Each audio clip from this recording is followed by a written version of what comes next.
सफलता का मनोवैज्ञानिक मार्ग, प्रोफेसर रामचरण महेंद्र, MA। समाज के मनोविज्ञान की जानकारी पर आपकी सामाजिक सफलता बहुत अंशों में निर्भर है। क्या आप दूसरों की कमजोरियां खुलेआम बतलाते हैं? क्या उनकी आलोचना, खराबियां, दोष दिखलाते हैं? यदि ऐसा है तो आप अपने पांव में कुल्हाड़ा मार रहे हैं। मनुष्य का अहम, गर्व, अभिमान एक बड़ी महत्वपूर्ण भावना है।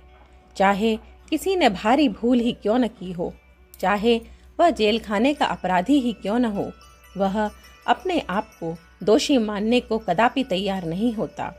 आलोचना भयावह मानसिक व्यंग्य है, गर्व और अभिमान पर चोट है। वह जनता के क्रोध और अंतर जगत में बद्धमूल गर्व पर आक्रमण करती है। यही कारण है कि अपराधी अपने सिवा और सबको दोष देता रहता है। हम सब में से कोई भी आलोचना पसंद नहीं करते। समाज में वह जीतता है जो हंसमुख चेहरे द्वारा सर्वत्र प्रसन्नता बखेरता है, सच्चे हृदय से लोगों को उत्साहित करता है, उन्हें सत्पथ पर जाते देख प्रशंसा, प्रेरणा, उपहार, निष्कपट मैत्री द्वारा आगे बढ़ाता है। संसार में मनुष्य आश्चर्य का पिटारा है, बिल्कुल नई चीज़ है जिसमें निजी इच्छाएं, अनुभव, मानसिक आवेग भरे पड़े हैं। ये सब पृथक पृथक हैं। आप सहानुभूति तथा उत्साह के यंत्रों से उन्हें खोलिए और समझिए। उनकी विगत समस्याओं और आप बीतियों को कान देकर दिलचस्पी के साथ सुनिए और उन पर सहानुभूतिपूर्वक विचार कीजिए। हमें यह जानने का उद्योग करना चाहिए कि जो कुछ वे कहते हैं या करते हैं वह किस आकांक्षा या गुप्त भाव से संतुलित होता है। आलोचना के स्थान पर मनुष्य को स्टडी करना, समझना कहीं अधिक लाभदायक और गुप्त प्रभाव रखता है। इससे सहानुभूति, सहिष्णुता और दयालुता उत्पन्न होती है। आत्मा का विस्तार होता है। दूसरों को समझना ही हमारे जीवन का दृष्टिकोण होना चाहिए।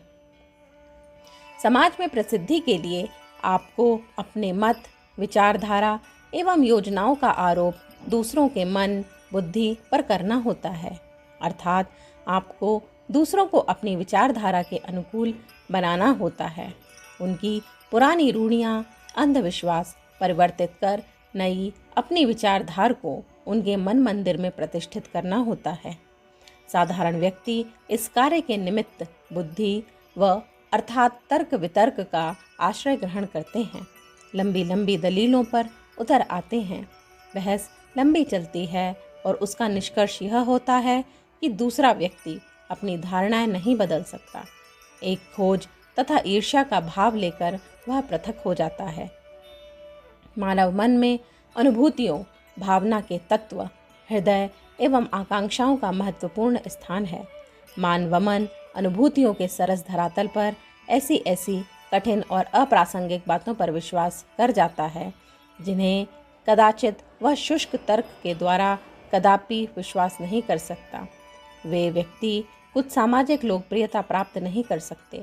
तर्क वितर्क के शुष्क धरातल से उठकर अनुभूति और भावना के सरस धरातल पर नहीं आ सकते। मनुष्य भावना से परिचालित होता है। जो उसके हृदय को स्पर्श करता है उसी पर अपना सब कुछ न्यौछावर कर देता है।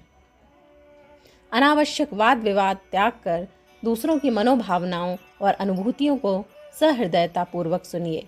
दूसरों के दृष्टिकोण की कटु आलोचना न कीजिए।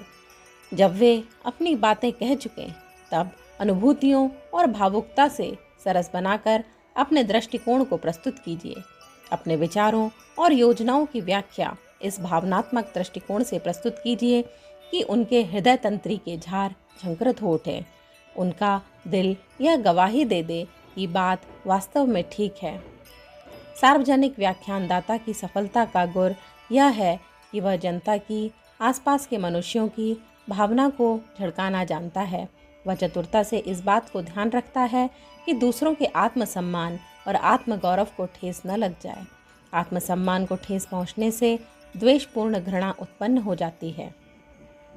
श्री शिवकंठ लाल शुक्ल ने सत्य ही लिखा है। मनुष्य अनुभूतियों और भावनाओं विचारों, इच्छाओं और सम्मान का दास है, वह तर्कशास्त्र से वशीभूत कभी नहीं हो सकता। हमें सदैव ध्यान रखना चाहिए कि वे लोग मनुष्य हैं, देवता नहीं हैं। उनके विचार और भावनाएं शिलाखंड पर लिखे अक्षर नहीं हैं। इसमें से प्रत्येक अपने को बुद्धिमान, विचारवान और तर्कशास्त्री होने का दावा करता है और उसी के अनुसार प्रयत्न भी करता है। परंतु जब वही बात प्रत्यक्ष अनुभव में आती है तो हमें ज्ञात होता है कि हमारी प्रदर्शन बुद्धि तत्व की अपेक्षा पूर्व निर्मित धाराएं अधिक काम करती हैं। तर्क हमारे साथ कार्य करने में असमर्थ सिद्ध होता है। तर्क की विजय बहुत कम होती है। तर्क अधिकतर व्यर्थ सिद्ध होकर विजय को भी पराजय में बदल देती है। मान लीजिए कि हमने किसी को अपने तर्क बल से कोई बात मनवा ली और उसने स्वीकार भी कर लिया, पर विश्वास रखना चाहिए कि यह मान्यता बाह्य और अस्थायी है। उससे विचारों में कोई स्थायी परिवर्तन नहीं हो सकता, हृदय नहीं बदल सकता। मानव स्वभाव कुछ ऐसा है कि वह उन्हीं बातों पर विश्वास करता है जो उसके घर में पहले से ही चले आ रहे हैं। मानव स्वभाव स्मृतियों से, पूर्व धाराओं से स्नेह करता है। अतः आप इस प्रकार बातचीत करें कि उनके प्रिय सुनिश्चित विचारों पर कम से कम प्रहार हो। प्रेम पूर्वक हृदय की भाषा में समझाइए। पूर्व उदाहरण भी ऐसे प्रस्तुत कीजिए जिससे उसके स्नेह को जीता जा सके। वह उत्साहित रहे, हाँ हाँ उच्चारण करता चले। सच्ची मान्यता प्रेम पूर्ण सुहृदय व्यवहार से हो सकती है, तर्क वितर्क खंडन मंडन द्वारा नहीं। वास्तव में प्रेम, सुहृदयता, दूसरों के दृष्टिकोण को आदर, प्रशंसा ही वशीकरण के मूल मंत्र हैं। समाज से डरने वाला सभा सोसाइटी से भागने और जन समूह से पृथक रहने वाला असामाजिक हो जाता है। यदि आप बहुत जल्दी चिढ़ जाते हैं, झल्ला उठते हैं, अपनी बात दूसरों को बताने में शर्म आती है, तो आप आत्मलघुता की भावना से पीड़ित हैं। यह मानसिक बीमारी है। यदि आपको निम्न लक्षण अपने व्यक्तित्व में दिखाई दें तो सावधान हो जाइए। झेंपना, लड़कियों की तरह यकायक नेत्र नीचे कर लेना, दूसरे से आंख ना मिला सकना, यदि आप काम कर रहे हों और दूसरा आदमी मेज के पास आ जाए तो मन में बेचैनी का भाव अनुभव करना, लड़कियों से डरना, अपनी आलोचना न सुन सकना, भविष्य के प्रति निराश रहना, नए लोगों से मित्रता स्थापित करने में कठिनाई का अनुभव करना, अपनी भावनाओं को आघात लग जाना, समझने लगना, सभा सोसाइटियों में लोगों में घुल मिल न सकना, प्रसिद्ध लोगों से परिचय होने के समय आपके मुंह से शब्दों का न निकलना, ये सभी बातें बतलाती हैं कि आप सामाजिक तत्वों में कमज़ोर हैं। सामाजिक बनिए। आपका काम प्रत्येक सामाजिक प्राणी से पड़ने वाला है। सबसे महत्वपूर्ण बात तो यह है कि आपको लोगों से मिलने जुलने की आदत बढ़ानी चाहिए।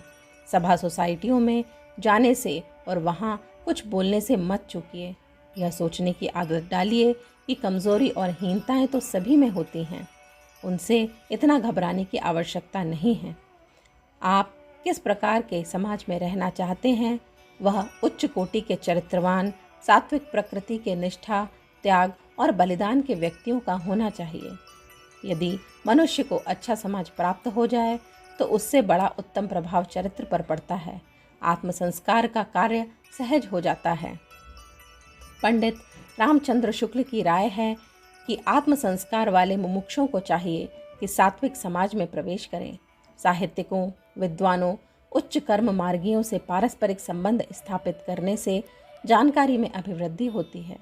इस उच्च समाज में प्रवेश करने से हमें अपना यथार्थ मूल्य विदित हो जाता है। हम देखते हैं कि हम उतने चतुर नहीं हैं जितने एक कोने में बैठकर अपने आप को समझा करते थे। भिन्न भिन्न व्यक्तियों में भिन्न भिन्न गुण, स्वभाव, चारित्रिक विशेषताएं होती हैं। यदि कोई एक बात में निपुण है तो दूसरा दूसरी बात से। समाज में प्रवेश करने पर हम देखते हैं कि इस बात की कितनी आवश्यकता है कि लोग हमारी भूलों को क्षमा करें। अतः हम दूसरों की भूलों को क्षमा करना सीखते हैं, नम्रता और अधीनता का पाठ सीखते हैं। हमारी समझ में, बुद्धि में वृद्धि होती है, विवेक तीव्र होता है। वस्तुओं, घटनाओं तथा व्यक्तियों के विषय में हमारी धारणा विस्तृत होती है, हमारी सहानुभूति गहन होती है। हमें अपनी शक्तियों के उपयोग का अभ्यास होता है। समाज एक परेड है जहाँ हम चढ़ाई करना सीखते हैं। इसमें भी साथियों के साथ साथ मिलकर आगे बढ़ना और आज्ञा पालन सीखते हैं। इससे भी बढ़कर और बातें हम सीखते हैं। हम दूसरों का ध्यान रखना, उनके लिए कुछ स्वार्थ त्याग करना, सद्गुणों का आदर करना और सुंदर चाल ढाल की प्रशंसा करना सीखते हैं। बड़ों के प्रति सम्मान और सरलता का व्यवहार, बराबर वालों से प्रसन्नता का व्यवहार और छोटों के प्रति कोमलता का व्यवहार भले मनुष्यों के लक्षण हैं।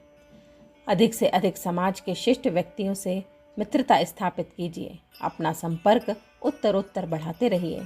जितना अधिक मेल होगा उतनी ही प्रतिष्ठा, सहायता, पारस्परिक सद्भाव, सहयोग, प्रेम और मान बढ़ता जाएगा। अखंड ज्योति, मार्च 1951, पृष्ठ संख्या 10, 11, 12, 13। हमारे YouTube चैनल विचार क्रांति दूत अखंड ज्योति पत्रिका को सब्सक्राइब करें एवं अगली वीडियोस प्राप्त करने के लिए बेल आइकन दबाएं। धन्यवाद।